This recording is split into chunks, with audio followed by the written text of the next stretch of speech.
Hello दोस्तों, welcome to my channel Jaidev classes. आज तुम लोग को फर्स्ट सिटिंग में संस्कृत का एग्जाम हुआ था, उसका 100 ऑब्जेक्टिव सॉल्यूशन देने जा रहे हैं।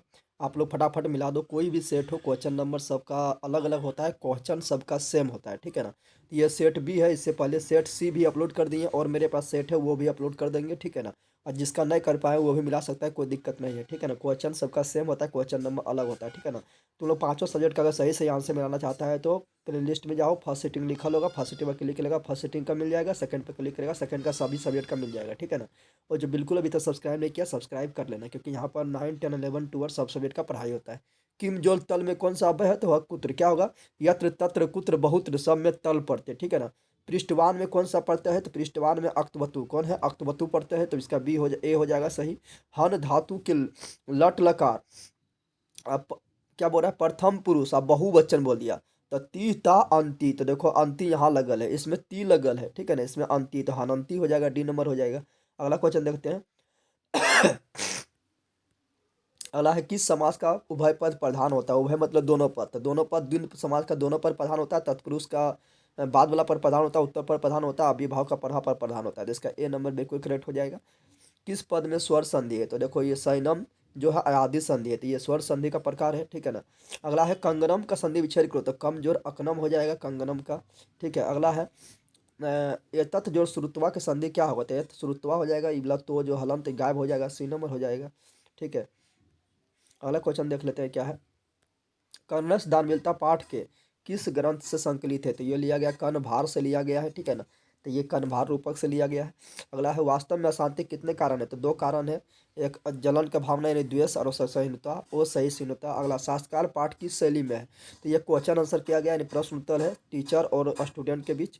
जनक के सभा में कौन थे, जनक के सभा में गार्गी थे, जिसने पराजित कर दिया था शास्त्रार्थ में, ठीक है ना। अगला क्या है। अगला है, मधुरा विजयम किसकी रचना है, तो गंगा देवी की रचना मधुरा विजयम है, ठीक है। तो अगला देख लेते हैं, विशाल संस्कृत साहित्य किसके द्वारा संबंधित है, तो ये शास्त्र के द्वारा हो जाएगा, ठीक है। संस्कृत साहित्य आप लोग पढ़ा होगा, तो शास्त्र की चर्चा किया गया है, गार्गी उर्गी जो होता है। भात महिमा पाठ में पुराणों के कितने पद है, तो पुराण का दो पद है। ये पहला पद जो है वो है विष्णु पुराण, और जो लास्ट वाला पद है वो है भगवत पुराण, तो दो पद है, ठीक है ना। भात महिमा पाठ में गायंती देवा किल गीत कहानी पढ़ किस पुराण से लिया गया है, तो पहला पद में ये लिखा गया है, तो ये विष्णु पुराण हो जाएगा। और जो अंत में लिखा रहेगा भागवत, तो इसका विष्णु पुराण हो जाएगा। अगला क्वेश्चन है। अगला है, भारत भूमि सदा किससे सेवित है, तो भारत भूमि सदा सागर नदियों पर्वत झरना, तो सब हो जाएगा इनमें से सभी। गर्भधान संस्कार का प्रायोजन क्या है, तो गर्भधान संस्कार का करता है गर्भ की रक्षा के लिए, गर्भवती की रक्षा के लिए, और गर्भवती शिशु में, गर्भस्थ शिशु में संस्कार को देने के लिए, यानी डी नंबर सही हो जाएगा। अगला है, नदी समुद्रे अस्तम गच्छन्ति, यानी नदी जो है समुद्र में जाके गिर जाती है। तो कौन गिर जाती है, यहाँ पे क्वेश्चन बनाना है। तो कौन का उत्तर होता है का, क्या होता था, का समुद्रे अस्थे गच्छन्ति, तो नदी समुद्रे अस्थे गच्छन्ति। मिथिला में वीरेश्वर कौन था, तो मिथिला में वीरेश्वर मंत्री था, जो काफी दयावान था, आलसी लोगों को जिंदगी इसी पर टिका हुआ था। आगे बढ़ते हैं। अगला क्वेश्चन है, गोलघर कहाँ है, तो ये सब जानता है पटना में है, ये तो पूछने की बात है। दर्शनीय स्थल तुम लोग पूछा है तो उस पर गोलघर भी लिख देना। आलस नाम कथा का समझ पर क्या होगा, तो आलस कथा हो जाएगा, दोनों मिला के क्या बनेगा, आलस कथा बनेगा। अगला है, तन्मध्य पद में कौन सा अध्यय, तो इसका हो जाएगा तनु जोर अध्यय अध्यय, तो इसका तनु जोर अध्यय होगा तो हो जाएगा स्वर संधि। अगला है, मुनिरियम में कोई किन किन वर्षों में हुआ, तो होगा मुनि जोर, मुनि मुनि विसर्ग आएगा, तो मुनि जोर अयम, तो ओ हो जाएगा इधर, यानी डी नंबर हो जाएगा। अगला है, पितृ पित्रादेश का संधि विच्छेद क्या है, तो पित्रादेश का पितृ जोर आदेश, यानी ए नंबर सही हो जाएगा। अगला है, निरोग, तो देखो निरोग में हर्षी कर यहाँ दिया हुआ है, लेकिन जुटने के बाद दीर्घी कर हो जाता है, तो दीर्घी कर वाला यू है। इसी प्रकार नीरज में होगा, इसी प्रकार नीरव में होगा, ठीक है ना, याद रखना। तो नरेश में होगा नर जोर इस, यानी होता है इसमें स्वर संधि होता है गुण संधि, ठीक है ना। तो स्वर हो जाएगा नरेश रमेश गणेश महेश, सब में होता है वही। किस समाज का प्रथम पद नकारात्मक होता है, तो नए समाज का प्रथम पद नकारात्मक होता है, यानी आगे ओ आता है, तो नए समास हो जाएगा, जैसे ओशिष्ट अधर्म अनादर, ये सब हो गया। वही अव्यय के योग में, तो वही अव्यय के योग में पंचमी विभक्ति प्रयोग होता है, ठीक है। जैसे गृहात, घर से बाहर, तो गृहात हो जाएगा, पंचमी विभक्ति प्रयोग होता है, ठीक है ना। अगला है, भी हरता नाम भय हेतु, तो जब किसी वस्तु से डर लगता है, तो जिससे डर लगता है उसे पंचमी विभक्ति प्रयोग करते हैं, और लास्ट में आएगा विभेति। तो बाल सर्पात विभेति, सर्पात में पंचमी विभक्ति प्रयोग किया गया, बालक सर्प से डरता है। जैसे मृगा सिंघात विभेति, हरिण सिंह से डरता है। बी उपसर्ग से किस शब्द में है? तो बी उपसर्ग विवाह में है। वाह हटा लो तो बचेगा बी, इसमें ना है, द्वान को शब्द ना है, तो ये हो जाएगा बी हो जाएगा। अगला है अंत्येष्टि संस्कार कब होता है? तो मरने के बाद होता है, अंतिम संस्कार है, तो अंत्येष्टि होता है मरण के बाद। ठीक है। अगला है जन्म पूर्व कितने संस्कार है? जन्म पूर्व 3 संस्कार है। ठीक है ना, त्रयः यानी 3 संस्कार है। ठीक है। अगला क्या है? जिसमें एक गर्भाधान है। समावर्तन संस्कार का उद्देश्य क्या? समावर्तन संस्कार का उद्देश्य होता है जब तुम्हारा पढ़ाई लिखाई पूरा हो जाएगा तो गुरु के घर से तुम लोग जाता था प्राचीन काल में, तो गुरु गिरी से गृह जीवन में प्रवेश करना है। गुरु के घर के छोड़कर, स्कूल को छोड़कर आप घर जा रहा है। ठीक है ना, तो ये भी हो जाएगा। और शिक्षा वासानी, शिक्षा समाप्त हुआ, ये भी हो रहा है। तो आप दोनों को मारे तो ज़्यादा सेफ्टी ये बैठ रहा है, तो ये नंबर मार देंगे। ठीक है ना। किस संस्कार के साथ लोग वास्तविक गृह जीवन में प्रवेश करता है? विवाह संस्कार के साथ गृह जीवन में प्रवेश करता है, और समापवर्तन के साथ गुरु के घर से लौट जाता है। नीति श्लोक पाठ किस ग्रंथ से लिया गया है? तो सिंपल बात है, विदुर नीति से लिया गया है, इसमें कुछ पूछने की बात ही नहीं है। अगला क्वेश्चन है विद्या की रक्षा किससे होती है? तो विद्या की रक्षा योग से होती है। किससे होती है? योग से होती है। अगला है नीति श्लोक पाठ के आधार पर सुख देने वाली क्या है? तो अहिंसा। क्या है? अहिंसा करो, हिंसा मत करो, अहिंसा के पथ पर चलो, तुमको शांति मिलेगा, सुख मिलेगा। अगला है नीति श्लोक पाठ में कितना, और क्रोध को मारता है क्षमा। ठीक है ना। नीति श्लोक पाठ में कितने श्लोक है? 10 श्लोक है, कुल 10 श्लोक है, जिसका 10 हो जाएगा। अगला है राम प्रवेश राम का छात्रा नाम अधिकतम तब का उपदेश किसने दिया? उसका गुरु आया था, भेकन टोला इसको दिया था। ठीक है ना, तो इसका हो जाएगा सी नंबर हो जाएगा। अगला है राम परवेश राम का जन्म कहाँ हुआ था? बिहार के भेकन टोला में हुआ था, जो दलित परिवार के थे। तो अगला ये हो जाएगा डी नंबर। जब आलस में आग लगी तब कौन भाग गया था? तो आलस में आग लगने पर धूर्त लोग भाग गया था, और 4 गो आसी रह गया था। फिर उसको कर्मचारी लोग चुप करके यानी बाल पकड़ के निकाला था। सिख संप्रदाय के 10वें गुरु कौन थे? सिख संप्रदाय के 10वें गुरु थे गुरु गोविंद सिंह थे, जो सिख के 10वें गुरु थे। ठीक है ना। पटना साहिब में जन्म हुआ था। हम सबों में भारतवर्ष के प्रति कैसा है? देशभक्ति होना चाहिए, देश के प्रति भक्त होना चाहिए। ठीक है ना, तो डी नंबर हो जाएगा। किशोरी में कौन सा स्त्री पढ़ते हैं? किशोरी में ढींच है। कौन है? ढींच है। किशोरी नर्तकी इस समय सब भवानी। ज्ञान जो मतुब से क्या बनेगा? तो ज्ञानवान। क्या बनेगा? ज्ञानवान बनेगा, ए नंबर सही हो जाएगा। चाणस पढ़ते में कौन सा पद है? तो चाणस पढ़ते में होता है लास्ट में मान, तो मानम, इसका डी नंबर हो जाएगा, वर्तमानम। ठीक है ना। अगला कौन है? अगला है नमन में से। नमन में तो नो हलंत रहेगा लास्ट में। ठीक है ना, तो नमन में नो हलंत है, तो ये नो हलंत था सत्री में। किसमें होता है? ऐसे पठन भवन नमन सब में सत्री पढ़ते। ठीक है, तो बी नंबर हो जाएगा। अगला तुम लोग को क्या है? ठक पढ़ते से कौन सा पद बनेगा? ठक पढ़ते से बनेगा कौन? तो अति धार्मिक बनेगा। ऐतिहासिक बोले, धार्मिक बोले, द्वारपालिक बोले, इस समय सब में कौन है? तो इस समय ठक पढ़ते हैं। भवे तो एत लग गया, तो एतताम एयू यानी बिजली। ठीक है ना, बिजली हो जाएगा। अगला है वाची में कौन सा विभक्ति है? तो वाची में थोड़ा कन्फ्यूजन है, लेकिन सप्तमी विभक्ति होगा। ठीक है ना। अगला बढ़ जाते हैं। स्वरमय पात्र किसके मुख से क्या ढका है? सत्य। तुम लोग पढ़ा होगा मंगलम पाठ में, स्वरमय पात्र से सत्य का मुख ढका हुआ है, सोना के पात्र से। अगला चंचलम पद में संधि करो, सम जोड़ चल, सम होगा स्वम हलंत, यानी विसर्ग व्यंजन संधि हो जाएगा, हलंत आता है। तो किसमें पद अपनी अपनी विभक्तियां को छोड़कर मिलते हैं? तो समास में विभक्ति छोड़ के पद मिलता है, और संधि में वर्ण मिलता है, तो इसका बी नंबर सही हो जाएगा। प्रजातंत्र का विग्रह करें, तो प्रजा का तंत्र यानी काके किया गया तो तत्पुरुष समास, तो प्रजा नाम तंत्रम यानी षष्ठी विभक्ति होता है, तो प्रजा नाम तंत्रम षष्ठी विभक्ति बहुवचन। पृथक, तो पृथक में होता है पंचमी विभक्ति। क्या होता है? यहाँ पर नहीं पूछ दिया, पगले है, नहीं तो चारों ना हो जाएगा। ठीक है ना। पृथक जैसे वृक्ष से पत्ता गिरता है, तो पृथक हो गया, तो वृक्षात पत्राणी पतंती। गंगा हिमालय से निकलती है, तो गंगा हिमालयात निसरती, तो वृक्षात तो हिमा है, और हिमालयात में पंचमी विभक्ति प्रयोग किया गया क्योंकि पृथक हुआ, तो नहीं ना होना चाहिए, यहाँ पर भी हो जाएगा। ठीक है ना, नहीं नहीं देना चाहिए था। अगला है यच चो भावेन भाव रक्षणम सूत्र का उदाहरण वाक्य है, तो ये हो जाएगा उड़िते सूर्य स्व गृह गतः, यह सूत्र के द्वारा ये बना हुआ है। सी नंबर हो जाएगा। निक्सा में, तो निक्सा में जो है ना, निक्सा में द्वितीय विभक्ति प्रयोग होता है, निरोध में पंचमी होता है, तो निक्सा का द्वितीय हो जाएगा। ठीक है।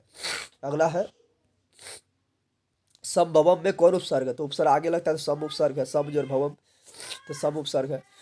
धनुषा में मूल शब्द क्या होगा? तो धनुष हो जाएगा ये वाला। अगला है जैसे विद्वान में विदुष होता है। अगला है क्या? अस्थि किस धातु का रूप है? तो अस्थि अस का है। किसका? अस मतलब होना होता है, तो अस्थि अस का है। तस्मीन पर का मूल रूप क्या है? तो तस्मीन का तत् है। ठीक है ना, तत् है, और तत् तस्मीन जो है सप्तमी विभक्ति एक वचन है। अगला है निवेदनम में उपसर्ग क्या है, तो नी उपसर्ग है। सिंपल देखो, निज और वेदनम तो नी उपसर्ग है। किस पद में परि उपसर्ग है, तो ऐसे ही देखो परिणाम में परि उपसर्ग है, सब छोड़ना थोड़े था। अगला क्या है, किस वाक्य में सप्त अधिकरणे चो सूत्र का सप्तमी व्यक्ति हुई है, तो इसमें जगह आगते राम मोहन गिरी गतः, तो ये रामे रामे में हो जाएगा, ये होता है यतच निर्धारणम सूत्र से नदीसु गंगा श्रेष्ठा अस्ति कालिदेशु गंगा कालिदेशु कविसु कालिदासा श्रेष्ठा अस्ति, ये यतच निर्धारणम से होता है, इसका सी होना चाहिए। अगला है अनंतरम, तो ये हमको नहीं पता है, ठीक है ना, छोड़ देते हैं। अगला है पक्षी वृक्षम उपवस्ती, तो उपवस्ती आएगा, तो उपवस्ती इसमें है तो इसका ए नंबर हो जाएगा, ठीक है ना। वृक्ष पर निवास करते हैं। उक्त कर्म, तो कर्म देख के द्वितीय ने मार देना, उक्त कर्म प्रथमा होता है, उक्त कर्म प्रथमा होता है, इसलिए पूछा गया तो बी नंबर हो जाएगा। अगला क्वेश्चन क्या है, नीलकंठ में कौन समास है, तो नीलकंठ बोलते हैं शंकर भगवान को, किसको बोलते हैं, तो विशेष अर्थ निकल गया, इसलिए बहुव्रीहि होगा, क्या होगा, बहुव्रीहि होगा, ठीक है ना। बहुव्रीहि देता तो कर्मधारय मार सकते थे। अगला किस पद में द्विगु समास है, तो द्विगु में संख्या आगे रहेगा, तो सप्त में संख्या आगे, इसलिए डी नंबर हो जाएगा। अगला है किस समास का उत्तर पर प्रधान, उत्तर बोले तो बाद वाला पर प्रधान है, ठीक है ना, तो तत्पुरुष में बाद वाला पर प्रधान होता है। अगला है मथ जो कत्वा से कौन सा अव्यय बनेगा, तो मथित्वा बन जाएगा, पठित्वा मथित्वा खादित्वा गच्छित्वा सब हो जाता है, ठीक है, गच्छत्वा, तो बी नंबर हो जाएगा। अगला है सर्वदा में कौन सा तद्धित पढ़ते हैं, इसमें सिंपल होता है दा लास्ट है, तो दा मार दो सही हो जाएगा, ठीक है ना, यानी इसमें कुछ ताम झाम नहीं था, ठीक है, दा होता है, इसलिए पूछ दिया था तो कि स्टूडेंट का पूछ नहीं हो जाए। जल रजक का स्त्रीलिंग क्या होता है, रजकी होता है, ठीक है ना, तो रजक का स्त्रीलिंग रजकी होगा, इसमें ढींच पड़ते होता है। अनोन्यान महयान, तो यहाँ भराता है मंगलम पाठ से अनोन्यान महतो महयान, तो महतो हो जाएगा, ये नंबर हो जाएगा। अगला है मंगलम पाठ में कितने मंत्र, तो मंगलम पाठ में 5 मंत्र है। अगला क्वेश्चन है पटना में हमेशा युद्ध आग और बाढ़ का भय रहेगा, किसने कहा था, तो महात्मा बुद्ध ने कहा था कि पटना को हमेशा 3 चीज का भय रहेगा, युद्ध आग और भय। काव्य मीमांसा का कवि कौन है, काव्य मीमांसा का कवि राजशेखर है, तो इसका बी नंबर सही हो जाएगा। अलस कथा पाठ, अगला है काव्य मीमांसा तो राजशेखर हो गया था। अगला देख लेते हैं क्या है, चल रहा है वीडियो, हाँ। अगला है अलस कथा पाठ किस ग्रंथ से संकलित किया गया, तो अलस कथा पाठ लिया गया किससे, पुरुष परीक्षा से लिया गया है। और अलस कथा पाठ का लेखक जो है पुरुष परीक्षा का या हितोपदेश का, इसका है विद्यापति, सॉरी पुरुष परीक्षा का विद्यापति, हितोपदेश तो आ जाएगा व्यागपति कथा में। आलस कथा कैसी कथा है, तो ये व्यागात्मक कथा है, व्याग अथी करता है, आलस कथा को गलत बताता है, यानी आलसी को गलत बताता है, तो व्यंग कर रहा है, तो व्यागात्मक है। अच्युत का राजा था, तो अच्युत जो है कृष्णदेव राय का भाई है, छोटा भाई है, तो ये विजयनगर कथा है। अगला है क्या, दलित ग्रामवासी पुरुष के किस कथा, तो दलित ग्रामवासी भिकनटोला वाला था, करमवीर कथा वाला, जहाँ पर एक शिक्षक आया था। अगला है स्वामी दयानंद सरस्वती का जन्म किस राज्य में हुआ था, गुजरात के टंकरा ग्राम में हुआ था, तो गुजरात का टंकरा ग्राम हो जाएगा, सी नंबर हो जाएगा। अगला है स्वामी दयानंद के बचपन का नाम क्या था, तो मूल संकल्प था, सब लोग जानते हैं, तो बी नंबर हो जाएगा। अगला क्वेश्चन देख लेते हैं, रात्रि जागरण छोड़ के मूसक कहा गया, तो रात्रि जागरण छोड़ के मूसक का घर चला गया था, ठीक है ना, उसका घर के बाद घर को छोड़ के मथुरा चला गया था, तो यहाँ पर जाएगा घर हो जाएगा। स्वामी दयानंद घर छोड़कर घूमते हुए कहाँ पहुंचे थे, फिर मथुरा पहुंच गए थे, ठीक है ना, और वहीं पर उसका गुरु बिरजानंद मिला था। डीएवी विद्यालय का स्थापना कब हुआ था, 1886 ईस्वी में हुआ, लेकिन 86 नहीं दिले तो क्या करें, तो 1883 मार दो, क्योंकि इसी समय स्वामी विवेकानंद इसी समय मतलब नींव रखा था, लेकिन 86 में स्थापना हुआ, 83 मार दो।